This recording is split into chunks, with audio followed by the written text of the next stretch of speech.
Hello everyone, this is Mrs. Padmashri from SNS College of Engineering. Today I am going to explain the concept of perceptrons in machine learning. So, the perceptrons are the very important topic in the machine learning, which is treated as the building block of artificial neural networks. So, let's explore what is the perceptrons and types of perceptron in this video. Let's move on to the slide multi-layer perceptron networks. I'm going to discuss about what is a perceptron first. Then we will understand what is a multi-layer perceptron. So perceptrons are very important nodes that we can call it as a building block of artificial neural network. So which means a single perceptron can able to transmit the data from one neurons or from one layer to the another layer. So each perceptron receives a input and the weight is calculated, and along with the weight the bias is added and it will transmit the data, these calculations to the next layer. So the multi-layer perceptron are very important or core to deep learning, and it is connected to deep learning also, and they learn very complex non-linear relationship. Mainly these multi-layer perceptrons are used for image classification, natural language processing and financial modeling. So let's explore the topic. Today I'm going to describe about what is multi-layer perceptron, feed-forward architecture, the layered structure, dense connections, universal approximators. The first topic, feed-forward architecture. So, as I said, the perceptrons are classified into two types. One is the single layer perceptron, the other one is the multi-layer perceptron. The single layer perceptron, there will not be any hidden layers present in the architecture. Only you will have the input layer, then the next processing layer, then there will be an output layer. It receives the input is multiplied with its weight and it is added with a bias value. So always all the inputs are associated with its weight and it transmits to the output layer. And this is what happens in the single layer perceptron. And when we talk about the multi-layer perceptron, there will be a multiple hidden layers present in the perceptron architecture.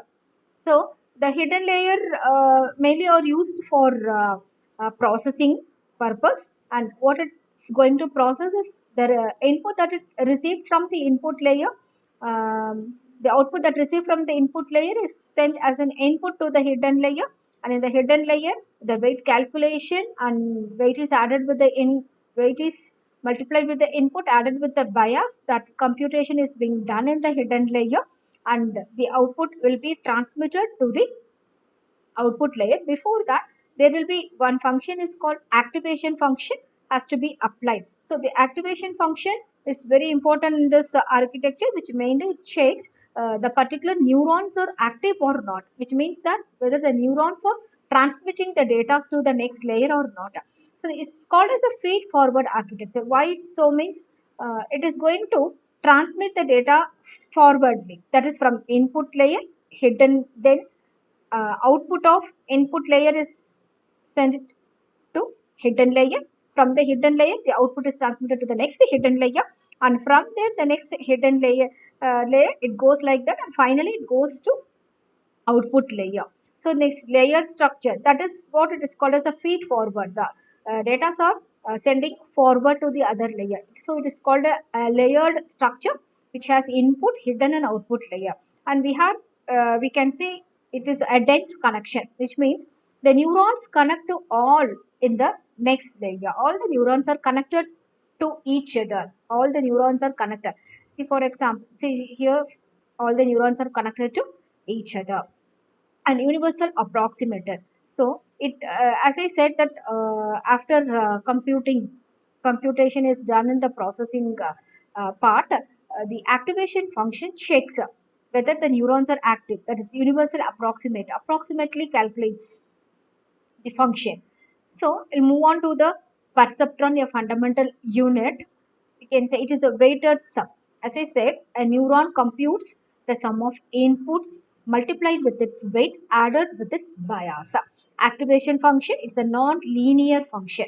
say the example activation function RELU, rectified linear unit function sigmoid tan H is applied. The rectified linear unit output will be the maximum of 0 comma input.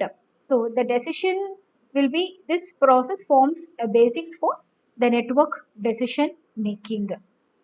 This is the entire unit of the perceptrons. And forward propagation, it's nothing but the data from one layer is feed forward to the another layer. So the input will be entered into the network and it calculates its weight with the bias, and activation calculation checks the activation function. Each neuron computes the activation function on the weighted sums, and it is a layer by layer. So these data will be transmitted to the next layer, and finally the output layer generates the predictions. It is a back propagation, which means learning from error. It mainly used this perceptron, multilayer perceptrons are used in the back propagation, which means like after we compute all these things, in the final output we are going to check whether there is an error in the process. If there is any error, we are going to back propagate the output again to the input. So the new weights and the new bias will be added with the old weight and the bias. Then again we are going to send feed forward to the next layer for calculating the output predictions. So this will be very helpful whenever we get any error or anything, that we can back propagate the error, we can rectify it, we can correct, and again we can feed forward. So this is a very important advantage in multi-layer perceptrons, and it will be very effective for calculating the gradients effectively. And for error calculation is computed at the output layer. Backward propagation is there. If there is any error in the signal, that move backward through the network, and we are going to rectify, and again we are going to feed forward.